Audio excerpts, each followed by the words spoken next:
Assalamualaikum dan salam sejahtera. So kita sambung lagi ya pembelajaran kita. Kita masih dalam bab yang sama iaitu bab yang ketujuh iaitu plan dan donghakan. So kita akan sambung hari ini di bawah tajuk plan dan donghakan. Untuk standard pembelajaran hari ini kita akan tengok pada 7.2.2 iaitu mensintesis plan dan donghakan suatu objek dan melakar objek tersebut. Okey. So apa maksudnya? Maksudnya di sini diberi pada kita pandangan depan, pandangan sisi dan juga plan. Kita diminta untuk melakarkan bagaimana rupa objek tersebut. So apa yang kita perlu lakukan? So sekiranya kita nak melakar satu objek bagi lukisan plan dan donghakan itu, so kita perlulah melakarkan ketiga-tiga unjuran ortogon yang diberi pada satah yang berkaitan dengan menggunakan ukuran sebenar.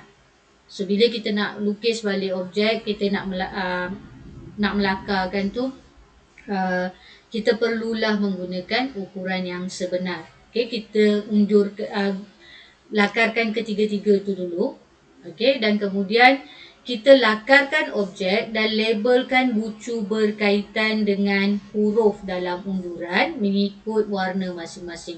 So ini macam yang ditunjukkan dalam buku teks. Okay. Dia warnakan setiap pandangan donghakan. So dia lebih nampak lah. Dan kemudian yang akhir sekali kita perlulah lengkapkan lakaran objek dengan melabelkan panjang sisi. Okay. So bagaimana kita nak lakukan? Kita tengok yang mudah dahulu. Okay, sekiranya kita diminta untuk melakarkan objek tersebut apabila diberi donghakan depan, donghakan sisi dan plan. So saya ambil bentuk yang mudah. Okay, so kita diberi donghakan depan yang warna kuning, donghakan sisi dan juga plan. So bagaimana kita nak melukis? Agak-agak macam mana rupa bentuk objek tu? So kita start melukis. Saya gunakan grid yang sebegini untuk memudahkan kita melukis. Okey.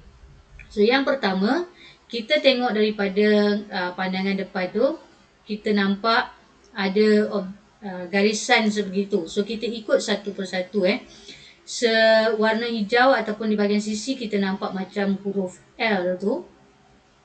So dah nampak ada macam kita dah nampak macam mana rupa bentuk objek tersebut So pandangan sisi kita dah selesai. Okey, bagaimana pula dengan pandangan atas dia? So kita teruskan kita punya lukisan sama seperti apa yang kita lihat pada donghakan depan, donghakan sisi dan juga plan. So kalau kita tengok pada rajah yang kita dah lukis ni, okay, saya menggunakan kotak-kotak itu sebagai kiraan unit dia. Okay, kalau rajah donghakan depan itu 3 kotak tu, so saya anggap sebagai 3 unit. Pada objek yang saya lakarkan juga saya menggunakan kotak itu sebagai dia punya panduan.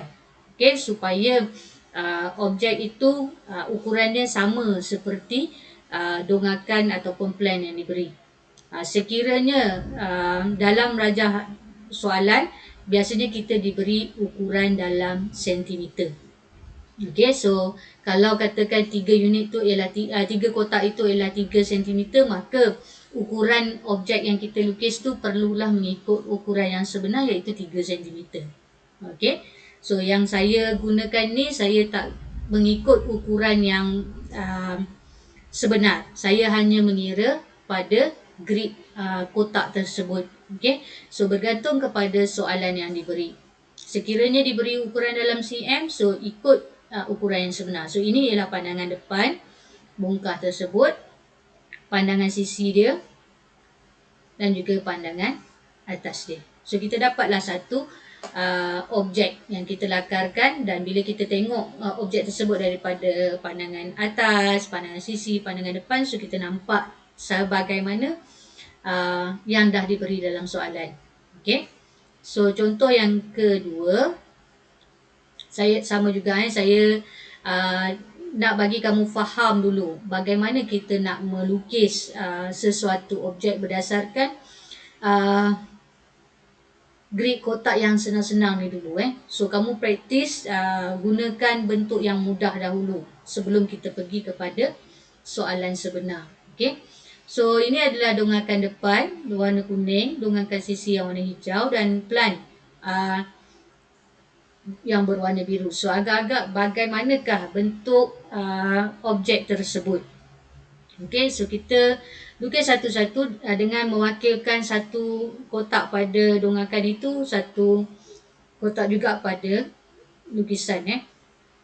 So kita lukiskan pandangan ataupun dongakan depan. So itu ialah dongakan depan. Kemudian saya pergi kepada dongakan sisi. So kita tengok dongakan sisi ni dia ada 1 segi 4 di bawah, 1 segi 4 di atas. Bermaksud dia berlapis macam tangga tu. So ini ialah dongakan sisi dia. Dan terus kita dapat plan daripada atas. Okay. Di mana yang warna kuning itu ialah pandangan ataupun dongakan depan. Yang warna hijau itu ialah dongakan daripada sisi. Dan yang di atas itu ialah pandangan ataupun plan dia. Pandangan daripada atas. Okay. So contoh yang ketiga, ini pun lebih kurang sama je. So bagaimana kita nak melukis? Okay, yang ini saya start dengan sisi dulu. Okay, so bentuk dia macam huruf L tu. Kemudian kita ada pandangan depan, front view dia warna kuning tu. Dan juga kita ada plan. Okay, pandangan atas. Okay, maksudnya kita ada cube-cube yang macam ni yang disusun. Okay, so itu ialah macam mana basic asas dia kita nak melakar sesuatu objek berdasarkan plan dan juga dongakan yang diberi. Okay, setelah kamu cuba, kamu dah faham bagaimana nak melakarkan objek tersebut, kita pergi kepada satu soalan. Bagaimana kita nak melakar sesuatu objek. Okay. So rajah menunjukkan pelan, dongakan depan dan dongakan sisi bagi gabungan prisma. Lakarkan bentuk 3 dimensi gabungan objek tersebut. So diberi pada kita satu lukisan macam ni yang dia dah bagi kat bawah tu. Pada sukuan yang keempat itu ialah plan. Pada sukuan pertama ialah dongakan depan.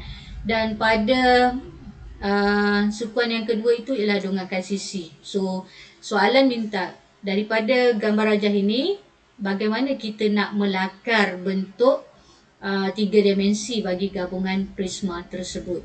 Okay, so macam tadi kita cuba kenal pasti apa yang kita boleh lukis dahulu, yang mana kita nak lukis dahulu.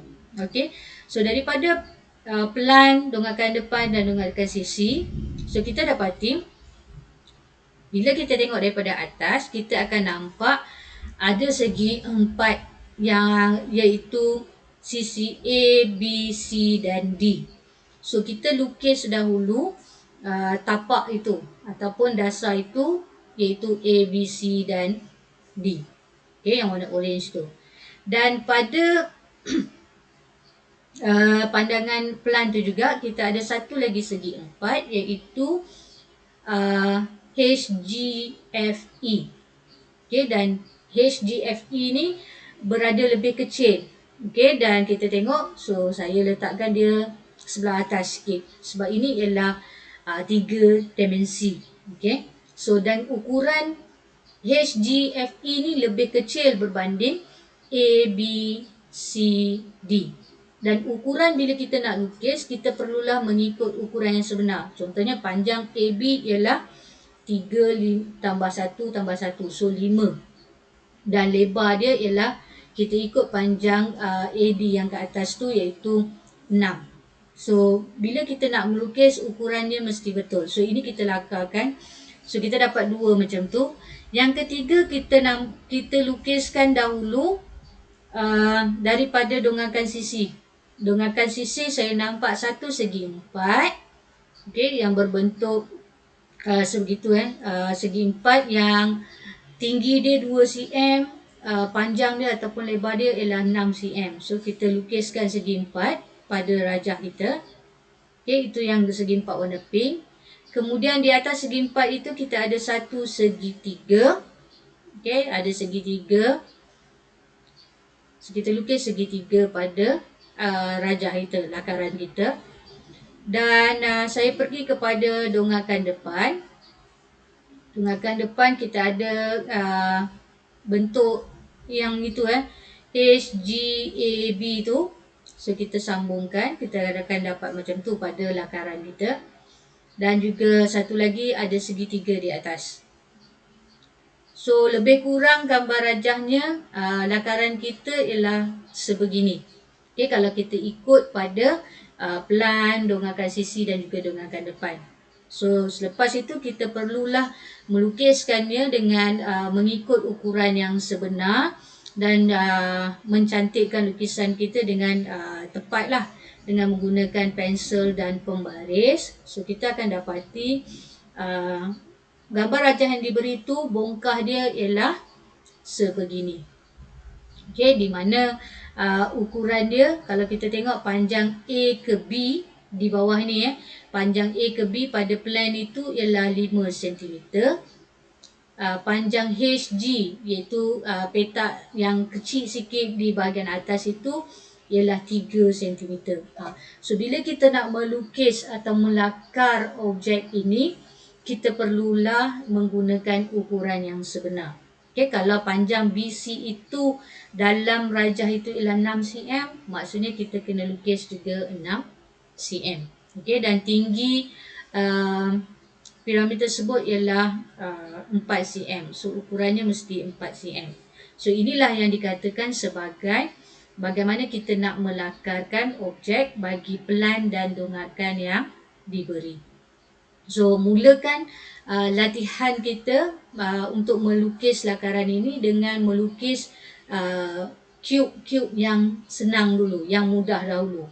Setelah kita faham bagaimana kita nak melakar objek daripada pandangan depan dan dongakan depan, dongakan sisi dan plan tu, barulah kita pergi kepada bongkah-bongkah yang melibatkan gabungan prisma, gabungan bentuk-bentuk geometri. Okey, so sekian dulu, kita sambung dalam pembelajaran ataupun tajuk yang akan datang.